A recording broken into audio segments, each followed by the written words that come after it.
काबरा जी। राधे राधे। पूज्य महाराज जी, आपके चरणों में कोटि कोटि प्रणाम।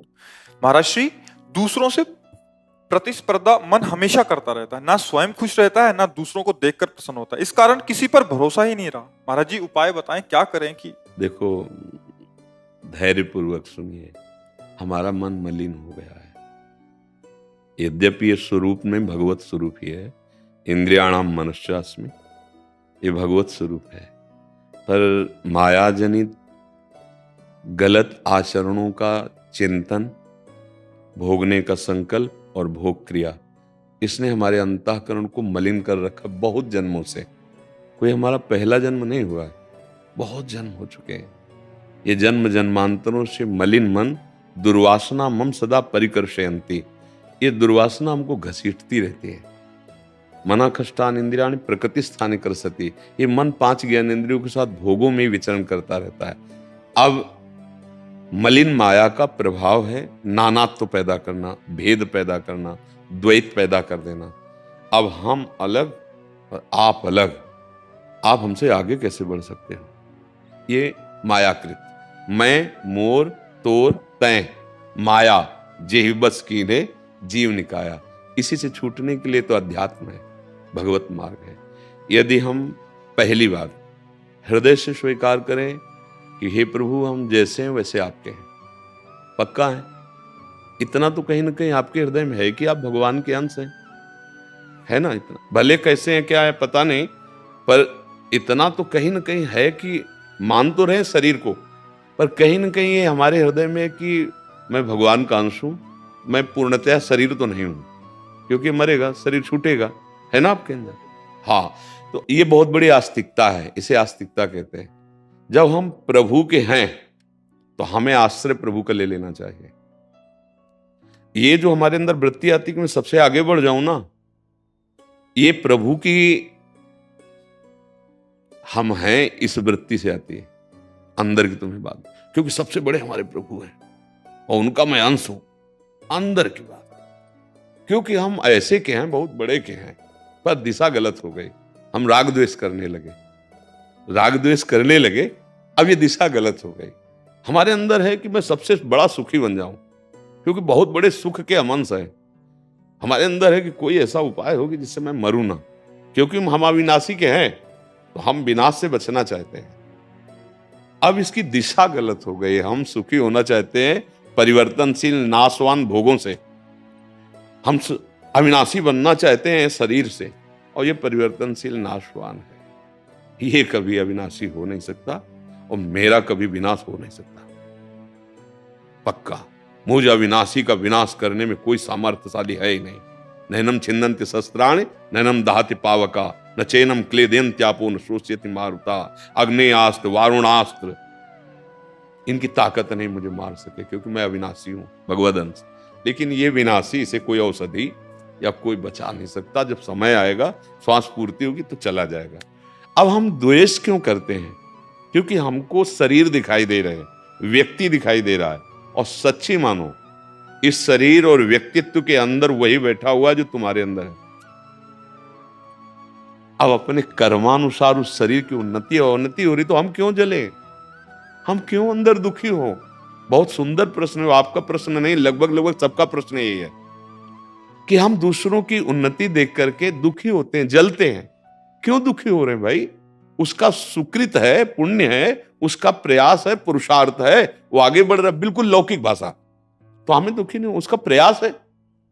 और अगर अध्यात्म से देखो तो हमारा परम लाभ यही होगा कि मेरे प्रभु ही सब रूपों में है, निज प्रभु में देखें जगर कैसन करें विरोध, तभी हमारी असलियत बात समझ में आएगी। जो यहां है वही यहां है, वही यहां है। ये केवल माया का नाटक हो रहा है।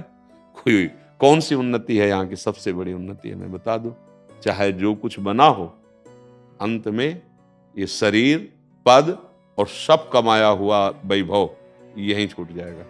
अब सत्य वस्तु क्या कमाई उसने, ये खास बात थी, उसकी तरफ तो ध्यान नहीं दिया गया, तो कुछ नहीं। वो अशित क्रियाएं, वो शुभ क्रियाएं, मतलब पाप और पुण्य, इन्हीं दोनों से तो भटक रहे थे, इन्हीं दोनों को लेकर फिर चले जाएंगे।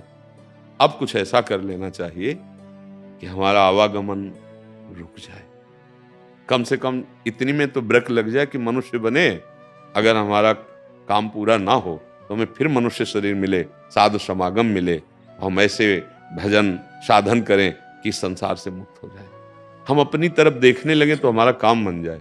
हम दूसरों की तरफ देखते हैं तभी हमारा काम नहीं बन पा रहा। दूसरों के गुण देखते हैं, दूसरों के अवगुण देखते हैं, और सही पूछो तो हमारा घर खुद गंदा है। तेरे भावे जो करे भलो बुरो संसार, नारायण तू बैठ के अपनो भवन बुहार। संतों ने ये आज्ञा करी है, यहाँ अपने हृदय रूपी भवन में ज्ञान की झाड़ू लगाओ, बहुत कूड़ा करकट जमा है, और अगर यहां साफ हो गया ना तो कोई हमको मलिन दिखाई नहीं देगा। जैसे लोग कह देते अरे ये तो बहुत पापी आदमी आपके सामने कैसे आ गया, आपको सच्ची कहते हैं। हमें यही लगता है कि सबसे प्यारा मेरा प्रभु आया है, इसको कैसे सुखी कर दूं। क्या अब मेरे पास वाणी रूपी धन है, वही स्वागत में आपके रखते हैं कि आप इससे संशय शून्य होइए और आनंद समुद्र प्रभु की तरफ बढ़िए। हमारे लिए आप किस धर्म के हो, किस संप्रदाय के हो, आपका आचरण क्या है, आप कैसे हो, मुझे इससे मतलब नहीं। आप इसके अंदर आए, मेरे प्रभु हो, अब बोलो आपकी क्या सेवा करें। और आए हो तो निष्फल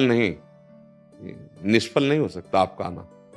आप जाओ, यहां कुछ नहीं मिलता प्रगट में, लेकिन तेरे दरबार की आली निराली शान ये देखी, सखावत खुद तेरी गलियों में चक्कर काटते देखा, फैलाया हाथ जिसने तेरे दरबार में आकर, तुझे देते नहीं देखा मगर झोली भरी देखी।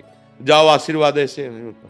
यहाँ अगर ज्यादा होगी तो डांट भी लग जाएगी, पर जब यहां से बाहर जाओगे तब तुम्हें पता चलेगा कि हमें क्या मिला। अगर थोड़ा भी शुद्ध भाव करके ही तो यहां आया जाता है। दरस परस अघनास बास निज संग करो दिन, तीन मुख हरिजस सुनत श्रवण मानो न त्रिपित छिन्न। ए भाई, यहां कोई और नहीं, केवल वो जादूगर छुपा छुपी का खेल खेल रहा है। इन सब रूपों में जैसे छुपा जाता है ना, तो कोई आश्रय लिया जाता है ना, पेड़ का आश्रय, किसी मकान का आश्रय, कहीं जब छुपा छुपी का खेल खेलते हैं तो छुपते हैं ना।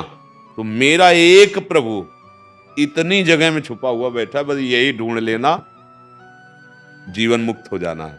इस छुपा छुपी खेल को हाँ किसी सूझ वाली आंख ने पहचान की, कण कण में झांकी भगवान मेरा। और आप सच्ची मानो भगवान चले जाए तो इस शरीर को कौन मानेगा, या इस शरीर को कौन मानेगा?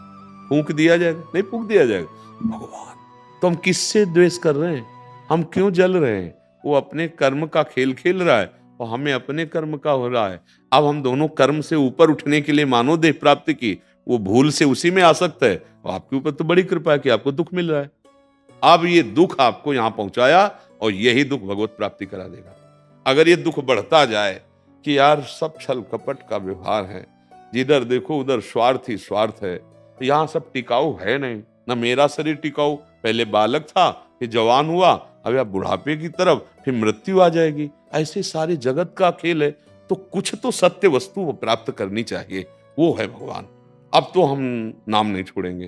राधा राधा राधा, हे त्राहिमाम करुणा में प्रभु, भयभीत होकर मैं आपकी शरण में आया हूं, आप स्वीकार कर लो। तो भगवान कहते जो शभीत आवाज सरनाई, रखियो ताई प्राण की नाई। आनंद आ जाएगा। जीवन में जिस आनंद की खोज अभी तक करते रहे, एक बूंद नहीं मिला, और आप प्रभु की तरफ चलो, यही आपका काम बनाएगा, यही शीतलता प्रदान करेगा, यही सतमार्ग पहुंचाएगा। इसीलिए अब आपके ऊपर तो कृपा है ही।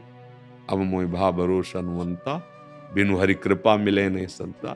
तो जहां आपका ऐसा भाव जाए कि बुरा जलन वाला, तो वहीं एक सूत्र, प्रभु यद्यप हम देख नहीं पा रहे पर आप हो, आपको प्रणाम, बच जाओगे, न पाप लगेगा और न जलन होगी। कुछ दिन होगी और जहां मन पवित्र हुआ फिर आनंद आने लगेगा। आनंद के लिए मानव जीवन काहे को जलन। तुमसे भी ऐसे नीची जगह पर लोग हैं जहां खान पान की व्यवस्था के लिए सोचना। भगवान तो आपके ऊपर बड़ी कृपा की है। उधर देखो ना कितनी कृपा है आपके ऊपर। आप ऐसे देखकर क्यों जल रहे हो? ऐसे देखो, या फिर सबसे बड़े को देखो तो जलन नहीं होगी। बीच वालों को मत देखो, नहीं परेशान हो जाओ। या तो आप नीचे देखो कि तुम्हारे ऊपर कितनी कृपा है। कितने ऐसे जीव हैं शरीरधारी, अन्य योनियों में भी कितना कष्ट पा रहे। तुम्हें मानव देह मिली, इसी मानव देह में कितने ऐसे हैं कि जिस व्यवस्था में आप हो, कितने ऐसे जीव हैं शरीरधारी, अन्य योनियों में भी कितना कष्ट पा रहे। तुम्हें मानव देह मिली, इसी मानव देह में कितने ऐसे हैं कि जिस व्यवस्था में आप हो, कितने ऐसे जीव हैं शरीरधारी, अन्य योनियों में भी कितने ऐसे हैं कि जिस व्यवस्था में आप हो, वो व्यवस्था उनको नहीं प्राप्त है, फिर भी वो सुखी है। इधर क्यों नहीं देख रहे? तो आपको लगेगा हमारे ऊपर कृपा है। आप इधर देख रहे हो तो इतने बड़े को देखो कि उससे बड़ा कोई होना नहीं चाहिए, और वो है भगवान। तो आपको जलेगा नहीं। बीच वालों को देखोगे तो जलेगा मन, क्योंकि अभी अज्ञान की धरा होती ना। इसलिए सबसे प्रार्थना है, नाम जप करो, गंदे आचरण ना करो, कोई गंदा व्यसन मत करो, दूसरों की सेवा का भाव आ जाए, जितना बन सके दूसरों को सुख पहुंचाने का, तो निश्चित भगवान प्रसन्न हो जाए।